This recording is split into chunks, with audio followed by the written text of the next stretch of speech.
car le Big Bang prouve non seulement que l'univers a été créé à partir du néant, mais aussi qu'il a été suscité d'une manière très organisée, systématique et contrôlée.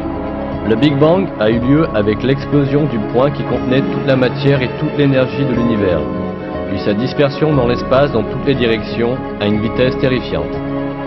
Cette matière et cette énergie ont donné lieu à un vaste équilibre composé de galaxies, d'étoiles, du Soleil, de la Terre et de tous les autres corps célestes. De plus, des lois, appelées les lois de la physique, sont apparues, des lois qui sont uniformes dans tout l'univers et qui ne changent pas.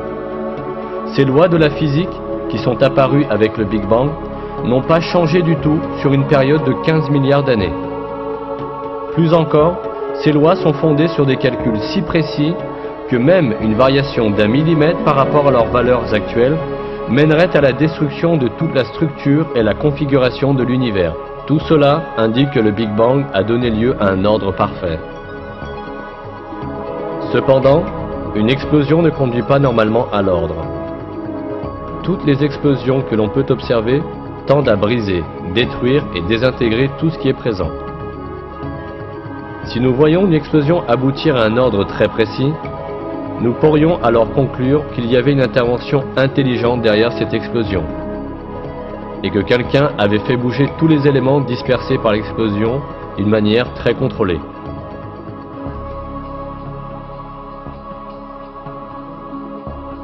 Sir Fred Hoyle, qui dut finir par accepter la théorie du Big Bang après s'y être opposé pendant des années, exprime très bien cette situation.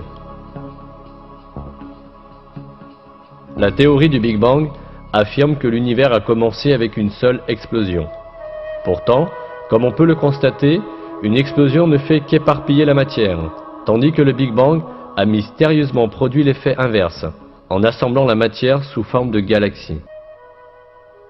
Si une explosion aboutissait à un grand ordre, on ne pourrait pas manquer de reconnaître l'intervention d'un créateur à chaque instant de cette explosion.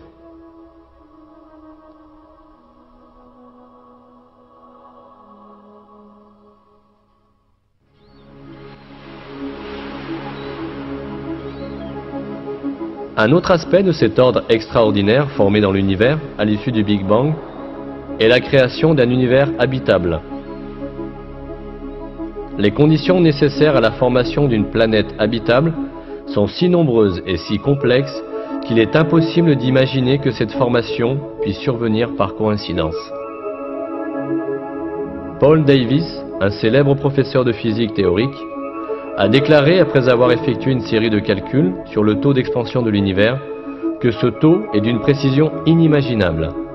Davies dit: « Une mesure attentive place le taux d'expansion très près d'une valeur critique à laquelle l'univers échappera tout juste à sa propre gravité et poursuivra son expansion indéfiniment.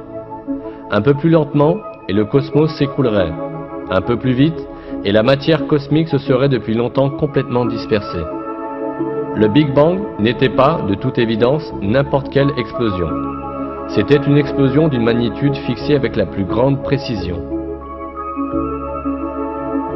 Le professeur Stephen Hawking, illustre physicien, déclare dans son livre Une brève histoire du temps que l'univers repose sur des calculs et des équilibres réglés bien plus précisément que nous ne pouvons l'imaginer.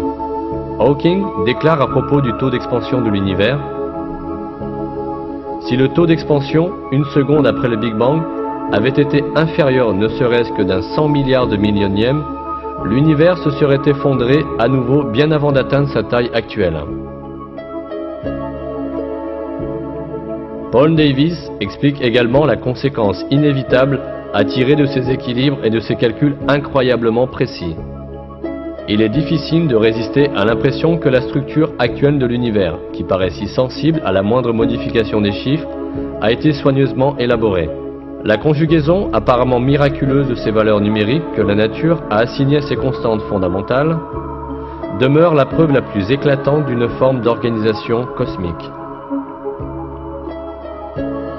En rapport avec le même fait, un professeur d'astronomie américain, George Greenstein, écrit dans son livre L'univers symbiotique: « Lorsque nous examinons toutes ces preuves, nous sommes assaillis par l'idée insistante que cela doit être la marque d'une volonté surnaturelle.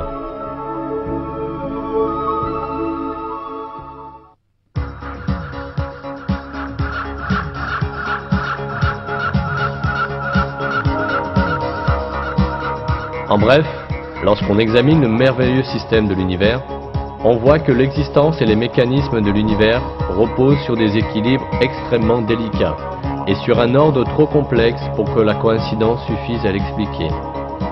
Bien évidemment, il est absolument impossible que cet équilibre et cet ordre parfait se soient formés tout seuls et par coïncidence, après une grande explosion.